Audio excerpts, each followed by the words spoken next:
बस 4 दिन बाद कैट है और तरह तरह के सवाल दिमाग में चल रहे होंगे कि मैं ठीक कर पाऊंगा कि नहीं, गलत कर दिया तो, कोई एक सेक्शन ख़राब हो गया तो, कहीं कट ऑफ क्लियर नहीं हुआ, कहीं 2 सेक्शन कट ऑफ क्लियर हो गए, एक का नहीं हुआ, और क्या पढ़ लूँ, और क्या रिवाइज कर लूँ, कोई मैराथन अटेंड कर लूँ क्या, कितने मार्क्स लगा लूँ। ये सारी चीज़ें हम कर चुके हैं और इन सारी चीज़ों में करते करते हमने बहुत लंबी छलांग लगाई, लंबी दौड़ लगाई है पिछले 1 साल से। पर एक बात याद रखिएगा कि CAT is not the end of life. तो दौड़ते हुए ये भूल ना जाना दोस्तों, ये तो सिर्फ कैट है, तुम्हें तो ज़िंदगी तक जाना है। तो ज़िंदगी तक जाना है, इसका मतलब क्या हुआ कि हम कोई भी काम करते हैं, फ़िलहाल हम कैट की तैयारी कर रहे हैं, अगले साल हम एमबीए में जो एग्ज़ाम उसकी तैयारी कर रहे होंगे, उसके अगले साल फिर ये कर रहे होंगे, फिर हम जॉब की तैयारी कर रहे होंगे, प्रेजेंटेशंस बना रहे होंगे बॉस को दिखाने के लिए, और तरह तरह के काम ज़िंदगी भर करते चले जाएंगे। तो कैट एक फ़ेज़ है, फिर और फेज़ आएगा, इससे पहले कुछ और फेज़ था, चलता रहेगा, हमें बस दौड़ते रहना है और हमें ज़िंदगी तक पहुंचना है। तो आज मैं ये नहीं बताऊंगा कि क्या पढ़ना है आपको और कैसे पढ़ना है।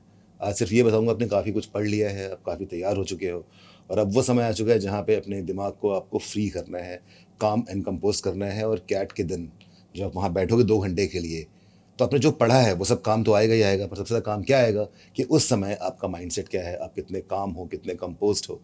तो आपने तैयारी कर तो ली है, मैथ्स की कर ली है, रीजनिंग की कर ली है, वर्बल एबिलिटी, रीडिंग कॉम्प्रिहेंशन की भी कर ली है, 2 घंटे बैठने की तैयारी भी कर चुके हो आप लोग, मॉक्स दे दे के।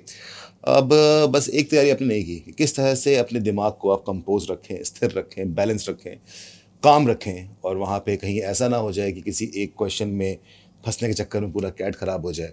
सबसे ज़रूरी है माइंडसेट, उसकी तैयारी कैसे की जाए, ऐसा क्या करें, लोगों से मिलें, दोस्तों से बातें करें, कहीं घूमने चले जाएं। इतना टाइम तो है नहीं, पर एक चीज़ कर सकते हैं कि हम एक फ़िल्म देख सकते हैं। एक फ़िल्म कैट के एक दिन पहले, 23 तारीख को सुबह, या आज से लेके 23 तारीख तक कभी भी, जब भी मन करे आपका, उसे देखो। वो फिल्म देखने के बाद एक अलग तरह का प्रभाव पड़ता है। जब मैं खुद कभी किसी मुश्किल दौर में फंसता हूँ, मुश्किल दौर कह लें या कोई चैलेंजिंग टास्क होता है, जैसे जब मैंने कैट 10 साल पहले दिया था, तो उस टाइम डिस्ट्रैक्शंस तो बहुत ज़्यादा नहीं थे 10 साल पहले। मतलब ठीक है, सोशल मीडिया आ चुका था, फेसबुक भी था, लेकिन इतने ज़्यादा रील्स या वीडियोस या इन्फ्लुएंसर्स वो सब नहीं थे, तो डिस्ट्रैक्शंस कम थे या फिर अलग तरह के थे। तो हर टाइम पे हर फेज में डिस्ट्रैक्शन तो होते हैं हमें, लेकिन वही करना है जो एक्चुअली हमारे काम का है। तो उस समय से लेके और आज तक जब भी मैं कहीं कोई नया टास्क करता हूँ, लगता है ये चैलेंजिंग लग रहा है, मुझे खुद को मोटिवेट करना है या खुद को प्राप्त करना है, समझे आप, कि मतलब एक कमिंग ऑफ एज, ऐसी कोई लाइफ में घटना हो चुकी है जो काफ़ी चैलेंजिंग थी, ख़राब थी, सैड थी, डिप्रेसिंग थी, हार्ट ब्रेक हो सकता है, कोई किसी जॉब इंटरव्यू को क्रैक नहीं किया, कोई एग्ज़ाम क्रैक नहीं किया, ऐसी चीज़ें हो सकती हैं। तो डीक्लटर आखिर करें कैसे? तो एक मूवी है जो मुझे हमेशा काम देती है, ये मेरी टॉप 10 मूवीज़ में से एक है और आप भी उसको देखिए। और उस मूवी के अंदर एक कोटेशन है जो मुझे काफ़ी समय तक मेरे साथ रहा।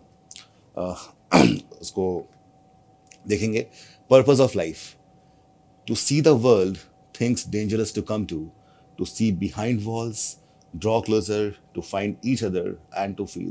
That is the purpose of life. By James Thurber. That's a book from Secret of Life. The book is called The Secret Life of Walter Mitty. और इसी बुक पे एक फिल्म बनाई गई थी जो इन्होंने बनाई है, बेन सिलर ने खुद एक्ट भी किया है और डायरेक्ट भी किया है, the secret life of Walter Mitty. अब देख सकते हैं कि इसका पोस्टर किस तरह का है, एक इंसान जो हवा में उड़ता हुआ जा रहा है। क्या इसमें जादुई शक्तियाँ हैं? क्या ये मेटाफर है किसी चीज़ का? मैं आपको नहीं बताऊंगा, या आप मुझे बताएंगे जब आप ये फिल्म देखेंगे। तो ये शुरुआत इस तरह से होता है कि एक टाइम एंड लाइफ मैगजीन है जहाँ पे ये कुछ काम कर रहे हैं, इनका काम फ़ोटो नेगेटिव्स को एनालाइज करने का है, और किसी कारण से इनका एक काम रुक जाता है। वो कौन सा काम रुकेगा बताऊंगा नहीं मैं, और समझ नहीं पाते हम करें क्या। और उसी टाइम पे उस मैगज़ीन का डिजिटलाइजेशन होने वाला होता है। जैसे पहले मैगज़ीन ऑफलाइन में थी, बाद में ऑनलाइन बनने जा रही है, तो जाहिर सी बात है बहुत से लोग उस कंपनी में नहीं चाहिए। तो कंपनी में एकदम से ले ऑफ होना शुरू होते हैं, और ले ऑफ करने के लिए एक कुछ लोग को बुलाया जाता है कि जो देखेंगे कौन लोग ज़रूरी हैं कौन ज़रूरी, इनको निकालना है। तो काफ़ी सैड सी बात थी, पूरी कंपनी में अफरा तफरी मची हुई है और ये बंदा अपना कुछ बहुत इंपॉर्टेंट काम नहीं कर पाया है, डर रहा है कहीं मैं निकाल तो नहीं दिया जाऊँगा। तो इस तरह की कठिन एक समस्या थी उनके सामने, एक इवेंट था जहाँ पे उनका दिमाग काम नहीं कर रहा, ही वॉज ओवरवेल्म्ड। सिर्फ इतना ही नहीं, इन्हें अपना घर भी चलाना है और इन्हें किसी एक लड़की से एक प्यार भी है जिसको कभी बता नहीं पाए।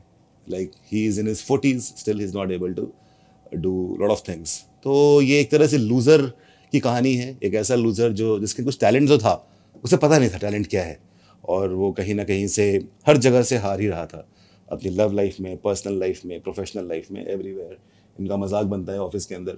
तो और आप लोग रिलेट कर पा रहे होंगे इन चीज़ों से कि सबके तरीके अलग होंगे, सिचुएशंस अलग होंगी, इवेंट्स अलग होंगे, देश अलग होगा, सोसाइटी अलग होगी, लेकिन ये फिल्म ऐसी है जो हर एक इंसान के लिए कहीं ना कहीं से उनकी लाइफ से जुड़ जाती है किसी तरीके से।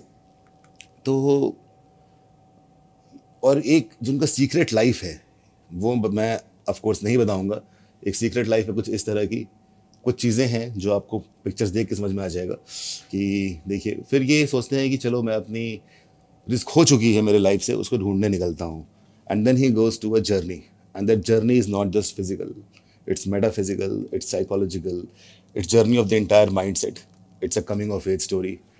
He travels across the terrains, ridges, cliffs, Himalayas, sits inside a helicopter with a drunkard pilot, and goes on to find something which he always wanted to see with this man, Sean Penn. तो कहानी में क्या है बताया नहीं, मैंने आपको one liner सुना दिया है। अब पूरा देखेंगे और आपको मालूम पड़ेगा कि इस फिल्म से आपके अंदर एक मोटिवेशन तो आएगा, पर ये बहुत ही प्रीची मूवी नहीं है। प्रीची मतलब कुछ मूवीज ऐसी हैं जहाँ पे आपको एकदम भाषण दिया जाएगा, देखो ऐसा कर लो, वैसा कर लो, ये कर लो, वो कर लो। वो सब बातें ना मैं करना चाहूँगा और ना ये मूवी करना चाहती है, इसीलिए मेरे दिल के काफ़ी करीब है। तो इसके अंदर चीज़ें एक फिक्शनलाइज स्टोरी है, जो स्टोरी से आप रिलेट अपने आप कर लेंगे और ऑटोमेटिकली आपके अंदर एक मोटिवेशन ही नहीं, एक बहुत ही हैप्पीनेस सी आएगी। एक फील गुड सिनेमा है। आपको लगेगा कि जो भी आपके आसपास है वो क्यों है, अगर वो गलत भी है तो उसका क्या कारण था, और सही है तो क्यों है, और गलत है तो सही कैसे किया जा सकता है, मेहनत से, ट्रैवलिंग से, बातें करने से, या कुछ और करने से। तो ये सारी बात चीज़ें इसके अंदर दिखाई गई हैं। आप देखो इनकी जर्नी किस तरह से थी, कहाँ से कहाँ तक पहुँच गई है, और इन दी एंड इन्हें जो मिलता है वो इन्होंने सोचा भी नहीं था कभी भी। तो एक बात है मेहनत करने से, और दूसरा जो मेहनत तो काफ़ी लोग कर रहे हैं, सही मेहनत करने से, सही ढंग से, सही डायरेक्शन में, और अपने अंदर के इंसान को जो अंदर छुपा हुआ है उसको जान लेने में जो हमें एंड में रिज़ल्ट मिलता है, वो रिज़ल्ट वही है जो फ़िलहाल आप सब कैट के एग्ज़ाम से उम्मीद कर रहे हैं। आगे चल के किसी और चीज़ से उम्मीद करेंगे, बट फ़िलहाल कैट के एग्ज़ाम के लिए ऑल द बेस्ट। बने रहे चैनल पे, मैं और भी ऐसी वीडियोज़ लेके आऊँगा अगले 4 दिन तक, और हम सब आपस में डिस्कशन करेंगे। जो भी आपकी क्वेरीज हैं या कुछ बातें करनी है इस मूवी के बारे में, या ऐसे in general you want to talk, comments में आप लिखो और मैं उसमें खुद ही रिप्लाई करूँगा। Thank you.